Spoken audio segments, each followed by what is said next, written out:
Guys, welcome back to my YouTube channel. ಎಲ್ಲರೂ ಹೇಗಿದ್ದೀರಾ? ಇನ್ನೂ ಯಾರು ನನ್ನ ಚಾನಲ್ನ ಸಬ್ಸ್ಕ್ರೈಬ್ ಮಾಡಿಲ್ಲೋ ದಯವಿಟ್ಟು ಸಬ್ಸ್ಕ್ರೈಬ್ ಮಾಡ್ಕೊಳ್ಳಿ.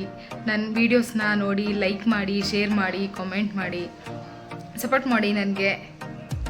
ನಾನಿವತ್ತು ಸ್ಟ್ರೈಟ್ಲಿಂಗ್ ಮಾಡಿಸ್ಕೊಂಬಂದು 3 ಡೇಸ್ ಆಗಿದೆ. ಹೇರ್ ವಾಶ್ಗೆ ಹೋಗ್ತಾ ಇದ್ದೀನಿ. ನೋಡಿ ನನ್ನ ಹೇರ್ಸ್ ಎಲ್ಲ ಏನು ಸಖತ್ತಾಗಿ ಕಾಣಿಸ್ತಿದೆ ಅಲ್ವಾ? ಚೆನ್ನಾಗಿದೆ, ನನಗಂತೂ ತುಂಬ ಇಷ್ಟ ಆಗಿದೆಪ್ಪ. ಅದಕ್ಕೆ ಇವತ್ತು ಏರ್ ವಾಶ್ಗೆ ಹೋಗ್ಬಿಟ್ಟು ಮತ್ತೆ ಇನ್ನೂ ಸ್ವಲ್ಪ ಏನಾದರೂ ಸರ್ವಿಸ್ ತೊಗೊಳ್ಳೋಣ ಅಂತ ಅಂದ್ಕೊಂಡಿದ್ದೀನಿ. ನೋಡಿ ಐಬ್ರೋಸ್ ಎಲ್ಲ ಬೆಳೆದಿದೆ. ಐಬ್ರೋಸ್ ಮಾಡಿಸ್ಕೊಂಡು ಸ್ವಲ್ಪ ವ್ಯಾಕ್ಸು ಮಾಡಿಸ್ಕೋಬೇಕು. ಕೈಯಲ್ಲೆಲ್ಲ ಹೇರ್ಸ್ ಎಲ್ಲ ಇದೆ. ವ್ಯಾಕ್ಸ್ ಮಾಡಿಸ್ಕೊಂಡು ಏನಾದರೂ ಫೇಶಿಯಲ್ ಏನಾದರೂ ಮಾಡಿಸ್ಕೊಳ್ಳೋಣ ಅಂತ ಅಂದ್ಕೊಂಡಿದ್ದೀನಿ. ನೋಡೋಣ, ಅಲ್ಲಿ ಹೋಗಿ ನೋಡ್ತೀನಿ. ಇನ್ನೂ ಟೈಮ್ ಇದ್ದರೆ ಮಾಡಿಸ್ಕೋತೀನಿ. ಎಲ್ಲ ಏನೇನು ಸರ್ವಿಸ್ ಇದೆ ಮತ್ತು ನಾನು ಏನೇನು ಮಾಡಿಸ್ಕೊತಾ ಇದ್ದೀನಿ ಅದೆಲ್ಲ ನಿಮಗೆ ಡೀಟೇಲಾಗಿ ವಿಡಿಯೋ ಮಾಡಿ ತೋರಿಸ್ತೀನಿ. ಗೈಸ್, ಸೆಲೂನ್ ಬಂದಿದ್ದೀನಿ ಹೇರ್ ವಾಶ್ ಮಾಡಿಸ್ಕೊಳ್ಳೋಕ್ಕೆ. 3 ಡೇಸ್ವರೆಗೂ ಹೇರ್ ವಾಶ್ ಮಾಡಬಾರ್ದು ಅಂತ ಹೇಳಿದರು. ಹೇರ್ ವಾಶ್ಗೆ ಅಲ್ಲಿಗೆ ಹೋಗಬೇಕು ನಾವು. ಸ್ಮೂತ್ನಿಂಗ್ ಮಾಡಿಸಿದ್ರೆ ಹಂಗೆ ಪ್ರಾಸೆಸ್ ಇರೋದು. 3 ಡೇಸ್ವರೆಗೂ ಒಂಚೂರು ಒಂದು ಕ್ಲಿಪ್ ಹಾಕ್ಬಾರ್ದು, ಒಂದು ಹೇರ್ ವಾಶ್ ಮಾಡಬಾರ್ದು, ಏನು ಮಾಡಬಾರ್ದು. 3 ಡೇಸ್ ಆದಮೇಲೆ ಅಲ್ಲೇ ಹೋಗಿ ಸೆಲೂನಲ್ಲಿ ಒಂದ್ಸತಿ ಹೇರ್ ವಾಶ್ ಮಾಡಿಸ್ಕೊಂಡು ಬರಬೇಕು. ನೋಡಿ, ಅವರು ಮ್ಯಾಟ್ರಿಕ್ಸ್ ಶಾಂಪೂ ಮತ್ತು ಕಂಡೀಷ್ನರ್ ಅದರದ್ದೇ ಹಾಕಿ ಹೇರ್ ವಾಶ್ ಮಾಡ್ತಾ ಇದ್ದಾರೆ. ಇವತ್ತು ನನಗೆ ಸರ್ವಿಸ್ ಕೊಡ್ತಾ ಇರೋರ ನೇಮ್ ಬಂದು ನಳಿನ ಅಂತ. ತುಂಬ ಚೆನ್ನಾಗಿ ಮಾಡಿದ್ರು ಅವರು. ನನಗೆ ತುಂಬ ಇಷ್ಟ ಆಯಿತು ಇವರು ಮಾಡಿದ್ದು ಅಷ್ಟೇ. ಗೈಸ್, ಏನಂದರೆ ನಾನು ಲಾಸ್ಟ್ ವಿಡಿಯೋದಲ್ಲಿ ಸೆಲ್ಯೂನ್ ನೇಮ್ ಬಂದ್ಬಿಟ್ಟು MS ಸೆಲ್ಯೂನ್ ಅಂತ ಹೇಳ್ಬಿಟ್ಟಿದ್ದೀನಿ. MS ಅಲ್ಲ, ಅದು SM family salon and tattoo studio. ನಾನು ಮಿಸ್ ಆಗಿಬಿಟ್ಟು MS ಅಂತ ಹೇಳ್ಬಿಟ್ಟಿದ್ದೀನಿ. ಮಿಸ್ಟೇಕ್ ಮಾಡ್ಕೋಬೇಡಿ. SM ಫ್ಯಾಮಿಲಿ ಸೆಲ್ಯೂನ್ ಮತ್ತು ಆ್ಯಂಡ್ ಟ್ಯಾಟೂ ಸ್ಟುಡಿಯೋ. ಅದು ನಿಮಗೆ ಇಲ್ಲಿ ಎಲ್ಲ ಥರ ಸರ್ವಿಸಸ್ ಅವೈಲೇಬಲ್ ಇದೆ. ಜೆಂಟ್ಸು, ಲೇಡೀಸು, ಮಕ್ಕಳಿಗೆ ಎಲ್ಲ ಥರನೂ ಸರ್ವಿಸ್ ಕೊಡ್ತಾರೆ ಇಲ್ಲಿ. ಏನೇನು ಸರ್ವಿಸ್ ಇದೆ ಇಲ್ಲಿ ಅಂತಂದರೆ ಥ್ರೆಡ್ಡಿಂಗು, ಫೇಶಿಯಲ್ಲು, ಹೇರ್ ಕಟ್ಟು, wax, hair spa, head massage, body massage, pedicure, manicure, nail art, bridal makeup, hydra facial, mehndi, ಇವಾಗ ಏನೇನು ಟ್ರೆಂಡಿಂಗಲ್ಲಿದೆ ಆ ಥರ ಎಲ್ಲ ಸರ್ವಿಸಸ್. ಇವ್ರದ್ದು ಅಡ್ರೆಸ್ಸು ಮತ್ತು ಕಾಂಟ್ಯಾಕ್ಟ್ ನಂಬರ್ ಎಲ್ಲಾನು ಡಿಸ್ಕ್ರಿಪ್ಷನಲ್ಲಿ ಕೊಟ್ಟಿರ್ತೀನಿ, ಚೆಕ್ ಮಾಡಿ. ಏನಂದರೆ ಲಾಸ್ಟ್ ವಿಡಿಯೋದಲ್ಲಿ ನಾನು ಹೇಳಿದ್ನಲ್ವಾ ಆಫರ್ ಕೊಟ್ಟಿದ್ದಾರೆ ಅಂತ. ಅದು ನನ್ನ ವಿಡಿಯೋಗೆ ಯಾರು ಸಬ್ಸ್ಕ್ರೈಬ್ ಆಗಿರ್ತಾರಲ್ವ ಅವ್ರಿಗೆ ಮಾತ್ರನೇ ಅದು ಆಫರ್ಸ್ ಇರೋದು. ನೀವು ನನ್ನ ವಿಡಿಯೋನ ಸಬ್ಸ್ಕ್ರೈಬ್ ಮಾಡಿ, ನನ್ನ ಚಾನಲ್ನ ಸಬ್ಸ್ಕ್ರೈಬ್ ಮಾಡಿ ಅವ್ರಿಗೆ ತೋರಿಸ್ಬೇಕು. ನೋಡಿ, ಸಬ್ಸ್ಕ್ರೈಬ್ ಮಾಡಿದ್ದೀವಿ ಅಂತ ಹೇಳಿದ್ರೆ ಮಾತ್ರನೇ ಅವರು 30% ನಿಮ್ಗೆ ಡಿಸ್ಕೌಂಟ್ ಕೊಡ್ತಾರೆ. ಇಲ್ಲಾಂದರೆ ನಾರ್ಮಲ್ ಅವ್ರದ್ದು ಏನು ಚಾರ್ಜಸ್ ಇರುತ್ತೋ ಆ ಚಾರ್ಜ್ ನೀವು ಪೇ ಮಾಡಬೇಕಾಗತ್ತೆ.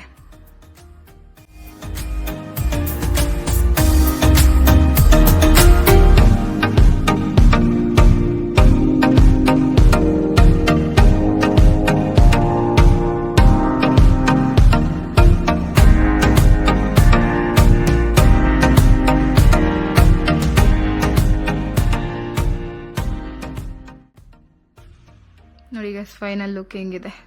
ಹೇರ್ ವಾಶ್ ಆದಮೇಲೆ ನನ್ನ ಹೇರ್ಸ್ ಹೆಂಗೆ ಕಾಣಿಸ್ತಿದೆ ನೋಡಿ. ನನ್ನ ಕೈ ಅಂತೂ ನನ್ನ ಹೇರ್ಸಲ್ಲೇ ಇರುತ್ತೆ. ಐಬ್ರೋಸು ನಂದು ಗ್ರೋತ್ ಆಗಿತ್ತು, ಅದಕ್ಕೆ ಸರಿ ಐಬ್ರೋಸ್ ಮಾಡಿಸ್ಕೊಳ್ಳೋಣ ಅಂತ ಮಾಡಿಸ್ಕೊತಾ ಇದ್ದೀನಿ. ಮತ್ತು ಹಂಗೆ ನಾನು ಹೈಡ್ರಾ ಫೇಶಿಯಲ್ ಮಾಡಿಸ್ಕೊಂಡೆ. ಅದು ತುಂಬ ಚೆನ್ನಾಗಿರುತ್ತೆ ಹೈಡ್ರಾ ಫೇಶಿಯಲ್ಲು. ಎಷ್ಟು ಟ್ಯಾನು ಮತ್ತು ಫುಲ್ ಡಾರ್ಕ್ ಆಗಿರುತ್ತಲ್ವ ಸ್ಕಿನ್ ಎಲ್ಲನೂ, ಅದೆಲ್ಲ ಹೋಗುತ್ತೆ ಹೈಡ್ರಾ ಫೇಶಿಯಲಿಂದನೂ. ಮೇನ್ ಇದು ತುಂಬ ಡಾರ್ಕ್ ಇರ್ತಾರಲ್ಲ ಅಂಥವ್ನು ಮಾತ್ರ ಮಾಡಿಸಿದ್ರೆ ಸಕ್ಕತ್ತಾಗಿ ಗ್ಲೋ ಬರುತ್ತೆ. ನಂಗಂತೂ ತುಂಬ ಇಷ್ಟ ಆಯ್ತು ಇದು.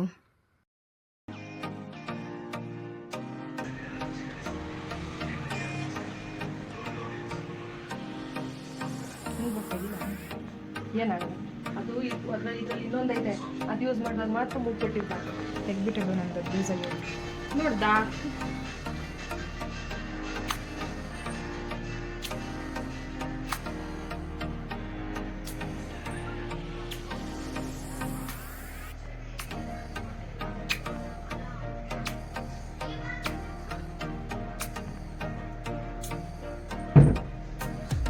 ಡರ್ಟ್ ಎಲ್ಲ ಏನು ಕಾಣಿಸ್ತಿದೆ ಅನ್ನೋದೆಲ್ಲ ಬಂದ್ಬಿಡ್ತಿದ್ರು.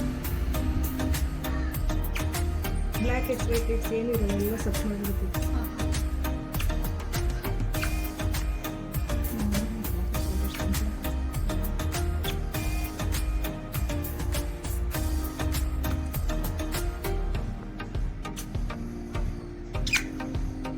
ನೋಡಿ ಇಲ್ಲಿ ಕಾಣ್ತಿದ್ಯಾ, ನೋಡಿ ಇಲ್ಲಿ ವೈಟ್ ವೈಟ್ ಇದೆ, ನೋಡಿ ಹೌದು. ಫುಲ್ಲು ಕಾಣ್ತಾ ಮೊದಲು ಎಷ್ಟು ಕಾಣ್ತಾ ಫುಲ್ ನೀಟ್ ಆಗುತ್ತೆ. ಅಂದ್ರೆ ಇದು ಪ್ರೆಷರ್ ನೋಡ್ಕೊಂಡು ಇದು ಮಾಡಬೇಕು. ಈ ತರ ಇದು ಸರಿ ಹೋಗುತ್ತೆ. ಆಮೇಲೆ ಈ ತರ ಬ್ಲಡ್ ಕ್ಲಾಟ್ ಆಗೋ ತರ ಆಗುತ್ತೆ. ಹುಷಾರಾಗಿ ಮಾಡಬೇಕು.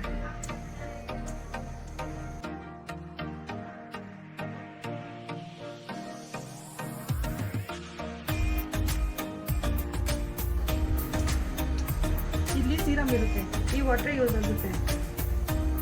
ಈ ವಾಟರಿಂದ ಫುಲ್ ಕ್ಲೀನ್ ಆಗುತ್ತೆ. ಡಿಫ್ರೆನ್ಸ್ ಗೊತ್ತಾಗ್ತಿದೆಯಾ?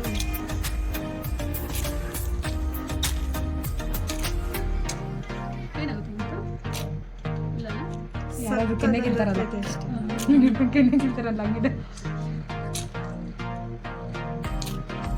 ಪೇನ್ ಆಗಲ್ಲ. ಏನಕ್ಕೆ ಪೇನ್ ಆಗುತ್ತೆ? ಪ್ಲಸ್ ಚಿಕ್ಕ ಪಿಂಪಲ್ಸ್ ಎಲ್ಲ ಹೊಸ ಅಲ್ಲ. ಆ ಪಿಂಪಲ್ಸ್ ಒಳಗಡೆ ಇರುತ್ತಲ್ಲ ಬೆಡ್ಸಿ ಇದು ಗಲೀಜು ಅದು ಬಂದ್ಬಿಡುತ್ತಲ್ಲ. ನಾರ್ಮಲ್ ಫೇಶಿಯಲ್ನಲ್ಲಿ ಬ್ಲಾಕ್ ಹೆಡ್ಸ್ ವೈಟ್ ಹೆಡ್ಸ್ ಎಲ್ಲ ತೆಗಿಬೇಕಾದ್ರೆ ಎಷ್ಟು ಪೇನ್ ಆಗುತ್ತೆ. ಇದರಲ್ಲಿ ಏನು ಅದರ ಪೇನ್ ಏನಾಗ್ತದೆ. ಅದು ಸಕ್ ಮಾಡುತ್ತಲ್ಲ ಅದಕ್ಕೆ ಗೊತ್ತಾಗಲ್ಲ. ಗಾಯ್ಸ್ ಇದೆಲ್ಲ ನನ್ನ ಫ್ರೆಂಡ್ ಬಂದಿದ್ಲು ನನ್ನ ಜೊತೆ. ಅವಳು ಅವ್ರ ಹತ್ರ ಕ್ವಶನ್ಸ್ ಎಲ್ಲ ಕೇಳ್ತಾ ಇದ್ಲು, ಅದೇನಾಗುತ್ತೆ ಇದೇನಾಗುತ್ತೆ ಅಂತ. ಅದಕ್ಕೆ ಅವ್ರು ಹೇಳ್ತಾ ಇದ್ರು. ಸರಿ ನಿಮಗೂ ಗೊತ್ತಾಗಲಿ ಅಂತ ಅಂದ್ಬಿಟ್ಟು ನಾನು ಅದು ಹಂಗೆ ವೀಡಿಯೋಸ್ ಹಂಗೆ ಹಾಕಿದ್ದೀನಿ. ನೋಡಿ ಗೈಸ್ ನನ್ನ ಸ್ಕಿನ್ ಎಷ್ಟು ಗ್ಲಾಸಿಯಾಗಿ ಕಾಣಿಸ್ತಿದೆ ಅಂತ. ನನಗಂತೂ ಸಖತ್ ಇಷ್ಟ ಆಯಿತು. ಇದು ಹೈಡ್ರಾ ಫೇಶಿಯಲ್ ಮಾತ್ರ ಮಸ್ತಾಗಿದೆ ಗೈಸ್.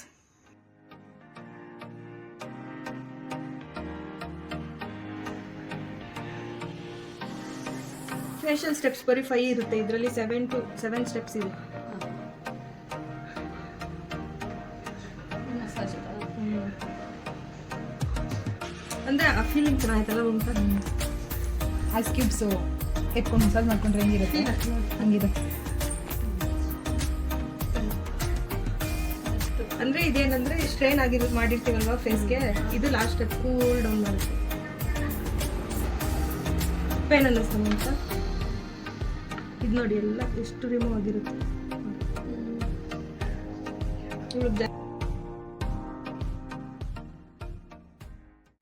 ಗಾಯ್ಸ್ ನಾನು ಹೈಡ್ರಾ ಫೇಶಿಯಲ್ ಫಸ್ಟ್ ಟೈಮ್ ಮಾಡಿಸ್ಕೊಂಡಿದ್ದು. ನನಗೆ ಚೆನ್ನಾಗಿದೆ. ಹೈಡ್ರಾ ಫೇಶಿಯಲ್ ಮಾತ್ರ ಮಸ್ತಾಗಿದೆ. ಎಷ್ಟು ಗ್ಲೋ ಕಾಣಿಸ್ತಿತ್ತು ಅಂದರೆ ಸ್ಕಿನ್ನು ಮಾಡಿದ ಮೇಲೆ ಸಕ್ಕತ್ತಾಗಿತ್ತು. ಈ ಡಾರ್ಕ್ ಸ್ಕಿನ್ ಅವರು ತುಂಬ ಡಾರ್ಕ್ ಇರ್ತಾರಲ್ಲ ಅಂಥವ್ರಿಗೆ ಚೆನ್ನಾಗಿ ಗ್ಲೋ ಬರಬೇಕು ಅಂದರೆ ಅವರು ನಾರ್ಮಲ್ ಫೇಶಿಯಲ್ಗಿಂತ ಹೈಡ್ರಾ ಫೇಶಿಯಲ್ ಮಾಡಿಸ್ಕೊಂಡ್ರೆ ತುಂಬ ಚೆನ್ನಾಗಿ ಗ್ಲೋ ಬರುತ್ತೆ. ಅದರಲ್ಲೂ ಬ್ರೈಟ್ಸ್ ಎಲ್ಲ ಮಾಡಿಸ್ಕೋಬೋದು. ಈ ಮದುವೆಗೆ ಅವ್ರ ಸ್ಕಿನ್ ಎಲ್ಲ ಹೆಂಗಿರುತ್ತೆ ಮದುವೆಯಲ್ಲಿ ಮಾತ್ರ ಸಕ್ಕತ್ತಾಗಿ ಕಾಣಿಸುತ್ತೆ ಈ ಫೇಶಿಯಲ್ ಮಾಡಿಸ್ಕೊಳ್ಳೋದ್ರಿಂದ. ಇದು ನೋಡಿ ನನ್ನ ಫೇಶಿಯಲ್ ಎಲ್ಲ ಆದಮೇಲೆ ನನ್ನ ಸ್ಕಿನ್ ಹೆಂಗೆ ಕಾಣಿಸ್ತಿದೆ. ಫುಲ್ ಕ್ಲಿಯರ್ ಇದೆ. ನಾನು ಏನು ಮೇಕಪ್ ಹಾಕಿಲ್ಲ. ನೆಕ್ಸ್ಟ್ ಹ್ಯಾಂಡ್ ವ್ಯಾಕ್ಸ್ ಮಾಡಿಸ್ಕೊಂಡೆ. ಇನ್ನು ನಾನು ಪೆಡಿಕ್ಯೂರು ಮೆನಿಕ್ಯೂರು ಅವೆಲ್ಲ ಮಾಡಿಸ್ಕೊಳ್ಳೋಣ ಅಂತ ಅಂದ್ಕೊಂಡೆ. ಆದರೆ ಸ್ಕೂಲ್ ಬಿಡೋ ಟೈಮ್ ಆಗಿಬಿಟ್ಟಿತ್ತು. ನನ್ನ ಮಕ್ಕಳು ಸ್ಕೂಲಲ್ಲಿದ್ದರು, ಕರ್ಕೊಬರ್ಬೇಕಿತ್ತು. ಇನ್ನು ಟೈಮ್ ಆಗಿಬಿಡತ್ತೆ ಅಂತ ಇಲ್ಲ ನೆಕ್ಸ್ಟ್ ಟೈಮ್ ಯಾವಾಗಾದರೂ ಬರ್ತೀನಿ ಅಂತ ಹೇಳ್ಬಿಟ್ಟು ನಾನು ಅಷ್ಟಕ್ಕೆ ಸ್ಟಾಪ್ ಮಾಡಿಬಿಟ್ಟೆ ಸರ್ವಿಸು. ನೋಡಿ ಇಲ್ಲಿ ಜೆಂಟ್ಸು ಮತ್ತು ಮಕ್ಕಳೆಲ್ಲ ಮಾಡಿಸ್ಕೊತಿದ್ದಾರೆ. ಅದಕ್ಕೂ ಒಂದು ವಿಡಿಯೋ ಮಾಡ್ಕೊಂಡಿದ್ದೀನಿ. ಗಾಯ್ಸ್ ಇವತ್ತಿನ ವಿಡಿಯೋ ಇಷ್ಟೇ. ನಿಮಗೆಲ್ಲ ಇಷ್ಟ ಆಗಿದ್ರೆ ಲೈಕ್ ಮಾಡಿ, ಶೇರ್ ಮಾಡಿ, ಕಾಮೆಂಟ್ ಮಾಡಿ, ಸಬ್ಸ್ಕ್ರೈಬ್ ಮಾಡಿ. ಏನೇ ಮಿಸ್ಟೇಕ್ಸ್ ಇದ್ರೂ ನನಗೆ ಕಾಮೆಂಟ್ ಮೂಲಕ ತಿಳಿಸಿ.